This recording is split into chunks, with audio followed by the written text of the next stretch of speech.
So let's get into a more complicated addition of vectors problem. Here I have a box of money, and a few individuals actually, are pulling on the box of money. Everybody wants the box of money. We have person A pulling with a force of 250 newtons. So you'll see in this chapter, even though we haven't talked about forces in newtons, they'll use this in the vector chapter because it's a vector. It's good practice. But when you see the N, that doesn't mean north. Typically it means N newtons is the unit of force. So be careful. Is the N a newton because you're talking about forces? Or is N north because you're moving in that direction? So we have persons A, B, and C. They're all pulling on the box of money with their respective forces. A is pulling to the east, B is pulling to the west, and C is pulling kind of towards the southwest at an angle. Actually, they would be pulling at 30 degrees west of south. Now, by the way, this is an above view. So again, you're kind of in the air looking down as these three people pull on this box. Well, the question is, what's going to be the resultant force on the box? And again, you want to add these vectors to find the resultant. So you can do the resultant equals vector A plus vector B plus vector C. And again, since it's addition, you can add these in any way you want, and you should always end up with the same effective resultant. So let's do it in order. We got A and B and C. I used a ruler. 250 newtons was 25 centimeters, 100 newtons was 10 centimeters, and 150 newtons was 15 centimeters. So I kept the scale. I'm doing it on the board rough. You could obviously do it on graph paper with rulers and protractors to a much greater amount of detail. I'll pick up the starting point. I'm going to pick this starting point here, and we're going to go 25 here, and we're going to draw our arrow, our vector A. There we go. Now, we're going to attach vector B. Vector B is head to tail, so I'm going to start vector B here, and I'm going to pretty much go right over it. Now, when I do this on the board, I'm going to actually draw it slightly under or slightly over, so I don't go right over the line, just to show you what's happening. So we go 10 centimeters backwards, if you will. So that's going to go here, and there's vector B. So vector A and vector B, again, you have that head to tail rule when you do the addition. Vector A to vector B, that is head to tail. Same thing when you add vector C. Now you're going to add vector C to the end of vector B. So vector C is going to start here. And notice we have to go at an angle, and so we have to represent that from this point. And so sometimes I like to just kind of imagine a little coordinate plane, a little mini coordinate plane at the start of that vector so I can measure the angle accordingly. Because I have to go 30 degrees west of south here. So I'm going to get my protractor, and I'm going to measure, here's my 90, I'm going to go 30 degrees over, 1, 2, 3, we'll go here and here. So I have a good idea. I got some guiding dots from here to here to here. And I have to go 150 newtons, which again is about 15 centimeters. And I'll go from 20 to 35 since my meter stick is beyond the edge of the board there. 20, 35, here we go. And so I'll draw this like this. And again, this is about 30 degrees. And so that's my picture of my three vectors added a head to tail to find my result. my resultant, again, is from the start of the first vector to the end of the last vector. And so this is my resultant right here. That's R.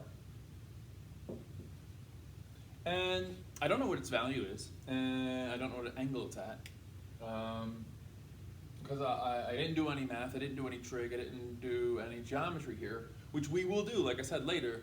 Right now I'm literally using appropriate scaling and measurements and protractors to find stuff. So I can find the value of the resultant if I measure it. So let's go from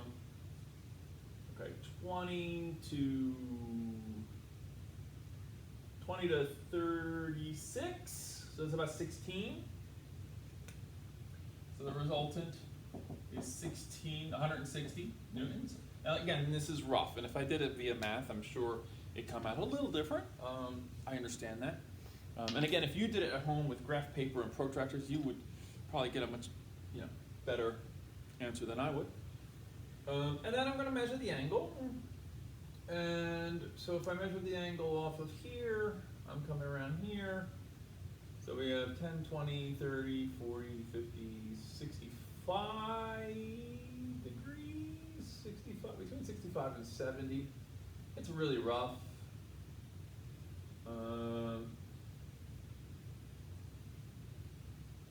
It's actually probably closer to 70. 70 degrees-ish. Now this would be 70 degrees from here. This would be south of east. And sometimes you'll see this, S of E, south of east. Now, if you had measured this angle here, you'd get the complement, you'd get 20 degrees, but then it wouldn't be south of east, then it would be east of south. So those references would flip. Now, this is if you added it A, B, and C. You could not add it that way. You could add it out of order. And in theory, you should still get the same resultant. So, let's have some fun. And let's do A plus C plus D and see what happens. So if I do A, again, 25. So we'll start here. And we'll go to about here.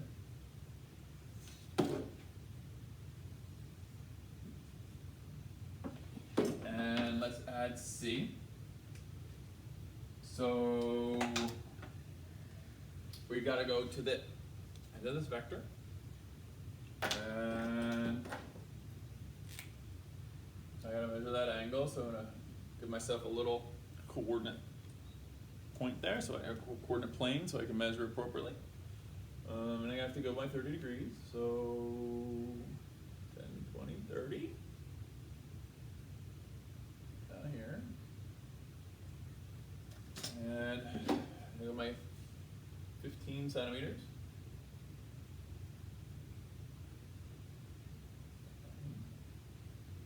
A little off, hold on. As good as I'm going to get. So there's C. And now I'm going to put in vector B, which is going to be starting from here. And I will go over 10 centimeters. Which is about, again on my scale, 10 centimeters is 100 newtons.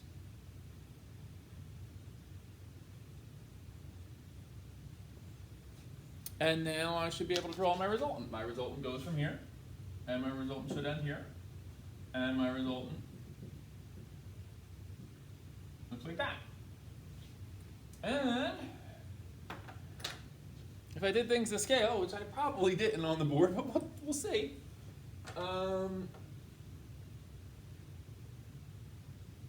It is 16. It really is. I'll flip this around and measure it a little better. So here I go from 30 to close to 46. Well, how much? It should, right? It should be the same. So this is vector R, the resultant. It's again 160 newtons. And I hope the angle angle again is around, remember last time it was between 65 and 70, right? So, yeah, it's again in between 65 and 70. South and east. I should get the same thing. Just because I do them in a different order doesn't mean it's not going to end up being the same result.